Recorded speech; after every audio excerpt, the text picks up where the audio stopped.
Chapter 16. Diana is invited to tea with tragic results. October was a beautiful month at Green Gables, when the birches in the hollow turned as golden as sunshine, and the maples behind the orchard were royal crimson, and the wild cherry trees along the lane put on the loveliest shades of dark red and bronzy green, while the fields sunned themselves in aftermaths. Anne reveled in the world of color about her. "Oh, Marilla," she explained one Saturday morning, coming dancing in with her arms full of gorgeous boughs. "I'm so glad I live in a world where there are Octobers. It would be terrible if we just skipped from September to November, wouldn't it? Look at these maple branches.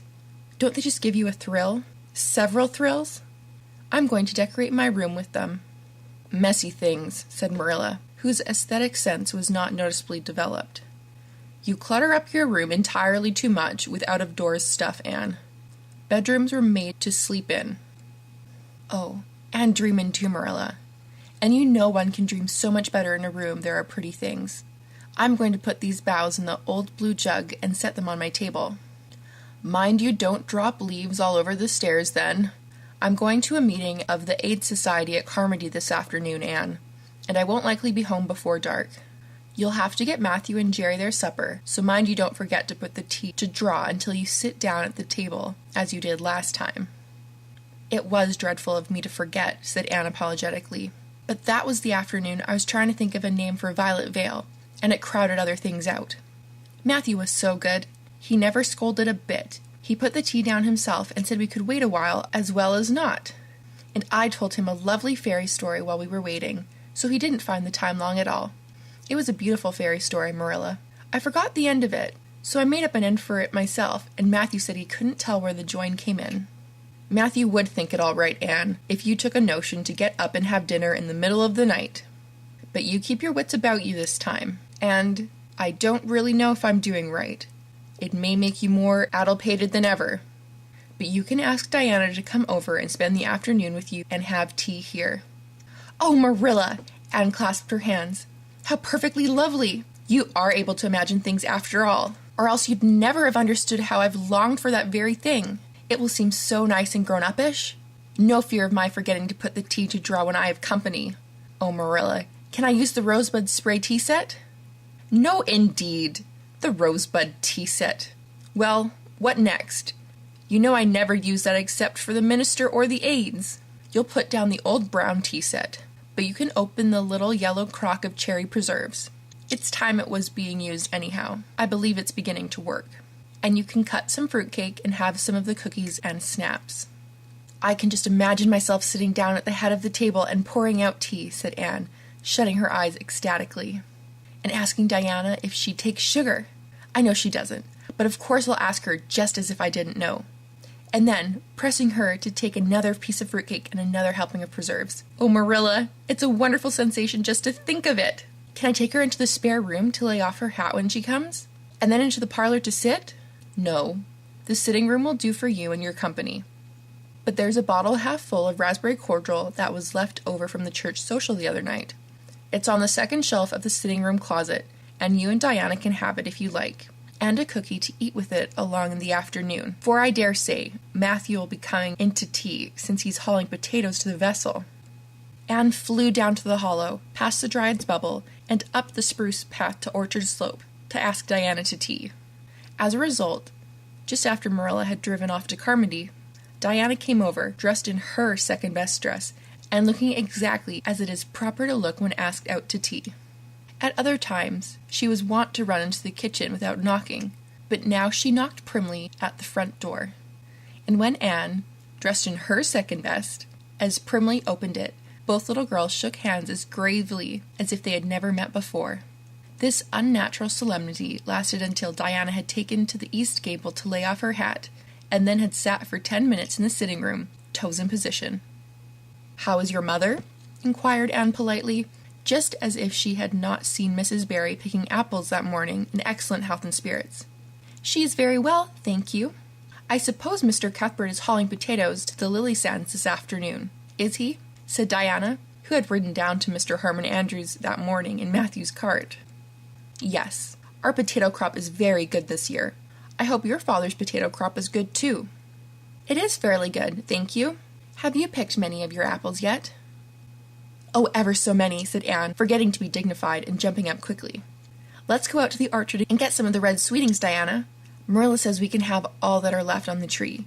Marilla's a very generous woman. She said we could have fruitcake and cherry preserves for tea. But it isn't good manners to tell your company what you're going to give them to eat, so I won't tell you what she said we could have to drink. Only it begins with an R and a C, and it's bright red in color. I love bright red drinks, don't you? They taste twice as good as any other color." The orchard, with its great sweeping boughs that bent to the ground with fruit, proved so delightful that the little girls spent most of the afternoon in it, sitting in a grassy corner where the frost had spared the green, and the mellow autumn sunshine lingered warmly, eating apples and talking as hard as they could. Diana had much to tell Anne of what went on in school. She had to sit with Gertie Pye, and she hated it. Gertie squeaked her pencil all the time, and it just made her, Diana's, blood run cold. Ruby Gillis had charmed all her warts away, true as you live, with a magic pebble that old Mary Joe from the creek gave her. You had to rub the warts with the pebble, and then throw it away over your left shoulder at the time of the new moon, and the warts would all go. Charlie Sloane's name was written up with M. White's on the porch wall, and M. White was awful mad about it. Sam Boulter had sassed Mr. Phillips in class, and Mr. Phillips whipped him, and Sam's father came down to school and dared Mr. Phillips to lay a hand on one of his children again. Maddie Andrews had a new red hood and a blue crossover with tassels on it, and the airs she put on about it were perfectly sickening. Lizzie Wright didn't speak to Mamie Wilson, because Mamie Wilson's grown-up sister had cut out Lizzie Wright's grown-up sister with her bow. And everybody missed Anne so and wished she'd come back to school again, and Gilbert Blythe. But Anne didn't want to hear about Gilbert Blythe. She jumped up hurriedly and said suppose they go in and have some raspberry cordial. Anne looked on the second shelf of the sitting-room pantry, but there was no bottle of raspberry cordial there. Search revealed it was way back on the top shelf. Anne put it on the tray and set it on the table with a tumbler. "Now, please help yourself, Diana," she said politely. "I don't believe I'll have any just now. I don't feel as if I wanted any after all those apples." Diana poured herself out a tumblerful, looked at its bright red hue admiringly, and then sipped it daintily. "That's awfully nice raspberry cordial, Anne," she said. "I didn't know raspberry cordial was so nice. I'm real glad you like it. Take as much as you want. I'm going to run out and stir the fire up. There are so many responsibilities on a person's mind when they're keeping house, isn't there?" When Anne came back from the kitchen, Diana was drinking her second glassful of cordial, and, being entreated thereto by Anne, she offered no particular objection to drinking of a third. The tumblerfuls were generous ones, and the raspberry cordial was certainly very nice. "The nicest I ever drank," said Diana. "It's ever so much nicer than Mrs. Lynde's, although she brags of hers so much. It doesn't taste a bit like hers." "I should think Marilla's raspberry cordial would probably be much nicer than Mrs. Lynde's," said Anne loyally. "Marilla is a famous cook. She is trying to teach me to cook, but I assure you, Diana, it is uphill work. There's so little scope for imagination in cookery, you just have to go by the rules. The last time I made a cake, I forgot to put the flour in. I was thinking the loveliest story about you and me, Diana. I thought you were desperately ill with smallpox, and everybody deserted you.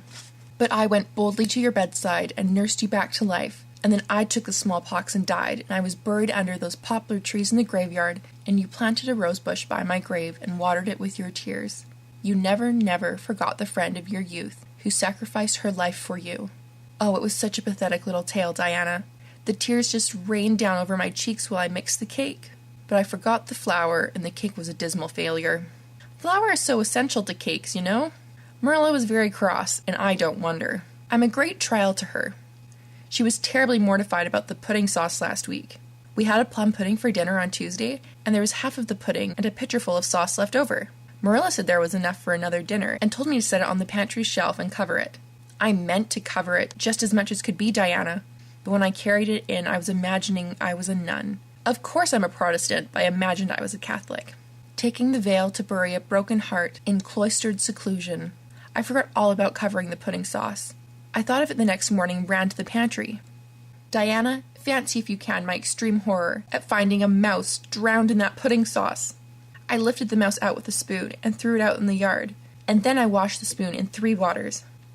Marilla was out milking, and I fully intended to ask her when she came in if I'd give the sauce to the pigs. But when she did come in, I was imagining that I was a frost fairy going through the woods, turning the trees red and yellow, whichever they wanted to be. So I never thought about the pudding sauce again, and Marilla sent me out to pick apples. Well, Mr. and Mrs. Chester Ross, from Spencervale, came here that morning. You know, they are very stylish people, especially Mrs. Chester Ross. When Marilla called me in, dinner was all ready and everybody was at the table. I tried to be as polite and dignified as I could be, for I wanted Mrs. Chester Ross to think I was a ladylike little girl, even if I wasn't pretty. Everything went right until I saw Marilla coming with the plum pudding in one hand and the pitcher of pudding sauce warmed up in the other. Diana, that was a terrible moment. I remembered everything and I just stood up in my place and shrieked out, "Marilla, you mustn't use that pudding sauce. There was a mouse drowned in it. I forgot to tell you before." Oh, Diana, I shall never forget that awful moment if I live to be 100. Mrs. Chester Ross just looked at me, and I thought I would sink through the floor with mortification. She is such a perfect housekeeper, and fancy what she must have thought of us. Marilla turned as red as fire, but she never said a word. Then she just carried that sauce and pudding out, and brought in some strawberry preserves. She even offered me some, but I couldn't swallow a mouthful. It was like heaping coals on fire on my head. After Mrs. Chester Ross went away, Marilla gave me a dreadful scolding. "Why, Diana, what is the matter?" Diana had stood up very unsteadily. Then she sat down again, putting her hands to her head. I'm awful sick," she said thickly. I must go right home." "Oh, you mustn't dream of going home without your tea," cried Anne in distress. "I'll get it right off. I'll go and put the tea down this very minute." "I must go home," repeated Diana, stupidly but determinedly. "Let me get you a lunch anyhow," implored Anne. "Let me give you a bit of fruit cake and some of the cherry preserves. Lie down on the sofa for a little bit while, and you'll be better. Where do you feel bad?" "I must go home," said Diana, and that was all she would say. In vain Anne pleaded. "I never heard of company going home without tea," she mourned. "Oh, Diana, do you suppose that it's possible you're really taking the smallpox? If you are, I'll go and nurse you. You can depend on that. I'll never forsake you. But I do wish you'd stay till after tea. Where do you feel bad?" "I'm awful dizzy," said Diana. And indeed, she walked very dizzily. Anne, with tears of disappointment in her eyes, got Diana's hat and went with her as far as the Barrys' yard fence. Then she wept all the way back to Green Gables, where she sorrowfully put the remainder of the raspberry cordial back into the pantry, and got tea ready for Matthew and Jerry, with all the zest gone out of her performance. The next day was Sunday, and, as the rain poured down in torrents from dawn till dusk, Anne did not stir abroad from Green Gables. Monday afternoon Marilla sent her down to Mrs. Lynde's on an errand. In a very short space of time, Anne came flying back up the lane with tears rolling down her cheeks. Into the kitchen she dashed and flung herself face downwards on the sofa in agony. "Whatever has gone wrong now, Anne?" queried Marilla in doubt and dismay. "I do hope you haven't gone and been saucy to Mrs. Lynde again." No answer from Anne, save more tears and stormier sobs. "Anne Shirley, when I ask you a question, I want to be answered. Sit up this very minute and tell me what you are crying about." Anne sat up, tragedy personified. "Mrs. Lynde was up to see Mrs. Barry today, and Mrs. Barry was in awful state," she wailed. "She says I set Diana drunk Saturday and sent her home in a disgraceful condition. She says I must be a thoroughly bad, wicked little girl, and she's never, never going to let Diana play with me again. Oh, Marilla, I'm just overcome with woe." Marilla stared in blank amazement. "Set Diana drunk," she said when she found her voice. "Anne, are you or Mrs. Barry crazy? What on earth did you give her?" "Not a thing but raspberry cordial," sobbed Anne. "I never thought raspberry cordial would set people drunk, Marilla. Not even if they drank 3 big tumblerfuls as Diana did. Oh, it sounds so like Mrs. Thomas's husband. But I didn't mean to set her drunk." "Drunk fiddlesticks," said Marilla, marching to the sitting-room pantry. There on the shelf was a bottle which she at once recognized as one containing some of her 3-year-old homemade currant wine, for which she was celebrated in Avonlea, although certain of the stricter sort, Mrs. Barry among them, disapproved strongly of it.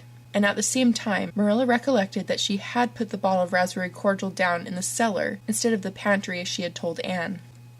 She went back to the kitchen with the wine bottle in hand. Her face was twitching in spite of herself. Anne, you certainly have a genius for getting into trouble. You went and gave Diana currant wine instead of raspberry cordial. Didn't you know the difference yourself?" "I never tasted it," said Anne. "I thought it was the cordial. I meant to be so hospitable.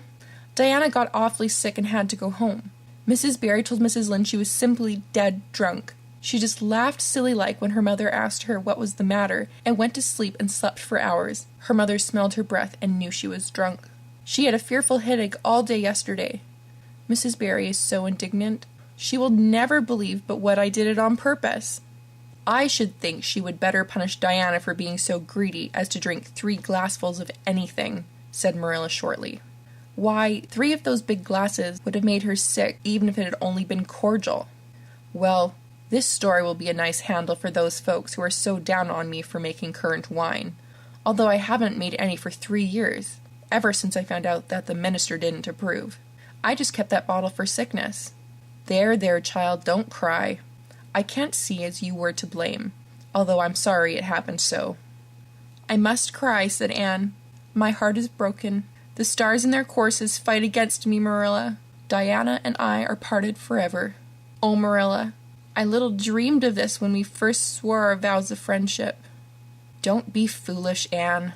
Mrs. Barry will think better of it when she finds you're not really to blame. I suppose she thinks you've done it for a silly joke or something of that sort. You'd best go up this evening and tell her how it was." "My courage fails me at the thought of facing Diana's injured mother," sighed Anne. "I wish you'd go, Marilla. You're so much more dignified than I am. Likely she'd listen to you quicker than to me." "Well, I will," said Marilla, reflecting that it would probably be the wiser course. "Don't cry any more, Anne. It will be all right." Marilla had changed her mind about its being all right by the time she got back from Orchard Slope. Anne was watching for her coming and flew to the porch door to meet her. "Oh, Marilla, I know by your face that it's been no use," she said sorrowfully. "Mrs. Barry won't forgive me?" "Mrs. Barry, indeed," snapped Marilla. "Of all the unreasonable women I ever saw, she's the worst. I told her it was all a mistake and you weren't to blame, but she simply didn't believe me. And she rubbed it well in about my currant wine and how I'd always said it couldn't have the least effect on anybody. I told her plainly that currant wine wasn't meant to be drunk 3 tumblerfuls at a time, and that if a child I had to do with was so greedy, I'd sober her up with a right good spanking." Marilla whisked into the kitchen, grievously disturbed, leaving a very much distracted little soul in the porch behind her. Presently, Anne stepped out bareheaded into the chill autumn dusk. Very determinedly and steadily she took her way down through the sere clover field, over the log bridge, and up through the spruce grove, lighted by a pale little moon hanging low over the western woods. Mrs. Barry, coming to the door in answer to a timid knock, found a white-lipped, eager-eyed supplicant on the doorstep. Her face hardened. Mrs. Barry was a woman of strong prejudices and dislikes, and her anger was of the cold, sullen sort, which is always hardest to overcome. To do her justice, she really believed Anne had made Diana drunk out of sheer malice prepense, and she was honestly anxious to preserve her little daughter from the contamination of further intimacy with such a child. "What do you want?" she said stiffly. Anne clasped her hands. "Oh, Mrs. Barry, please forgive me. I did not mean to intoxicate Diana. How could I? Just imagine if you were a poor little orphan girl that kind people had adopted, and you had just one bosom friend in all the world. Do you think you would intoxicate her on purpose? I thought it was only raspberry cordial. I was firmly convinced it was raspberry cordial. Oh, please don't say that you won't let Diana play with me any more. If you do, you will cover my life with a dark cloud of woe." This speech, which would have softened good Mrs. Lynde's heart in a twinkling, had no effect on Mrs. Barry, except to irritate her still more. She was suspicious of Anne's big words and dramatic gestures, and imagined the child was making fun of her. So she said, coldly and cruelly, "I don't think you are a fit little girl for Diana to associate with. You'd better go home and behave yourself." Anne's lip quivered. "Won't you let me see Diana just once to say farewell?" she implored. "Diana has gone over to Carmody with her father," said Mrs. Barry, going in and shutting the door. Anne went back to Green Gables, calm with despair. "My last hope is gone," she told Marilla. "I went up and saw Mrs. Barry myself, and she treated me very insultingly. Marilla, I do not think she is a well-bred woman. There is nothing more to do except to pray, and I haven't much hope that that'll do good, because, Marilla, I do not believe that God himself can do very much with such an obstinate person as Mrs. Barry." "Anne, you shouldn't say such things," rebuked Marilla, striving to overcome that unholy tendency to laughter which she was dismayed to find growing upon her. And indeed, when she told the whole story to Matthew that night, she did laugh heartily over Anne's tribulations. But when she slipped into the east gable before going to bed, and found that Anne had cried herself to sleep, an unaccustomed softness crept into her face. "Poor little soul," she murmured, lifting a loose curl of hair from the child's tear-stained face. Then she bent down and kissed the flushed chink on the pillow.